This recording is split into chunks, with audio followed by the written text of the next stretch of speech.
jamhuuriyadda federaalka Soomaaliya mudane Maxamed Cabdullaahi Farmaajo ayaa kulan gaar ah la qaatay Guddoomiyaha Golaha Shacabka mudane Maxamed Mursal Sheekh Cabdiraxmaan iyo Guddoomiyaha Aqalka Sare mudane Cabdixaashi Cabdullaahi.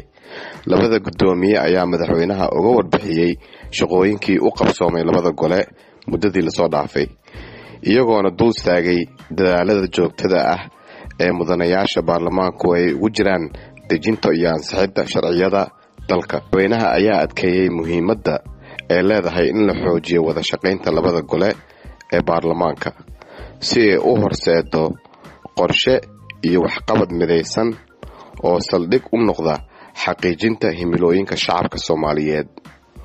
Madaxweyne Farmaajo iyo guddoomiyeyaasha labada gole ee baarlamaanka ayaa isla qaatay dardar gelinta howlaha horyaalla baarlamaanka, kuwaas oo ay ka mid yihiin meel marinta 29 hindise sharciyeed ee xukuumadda ay gudbisay. Madaxweyne Maxamed Cabdullaahi Farmaajo ayaa kula dardaarmay mudanayaasha baarlamaanka inay ansixiyaan shuruucda hortabinta leh ka hor xiritaanka kalfadhiyada labada gole ee haatan socda.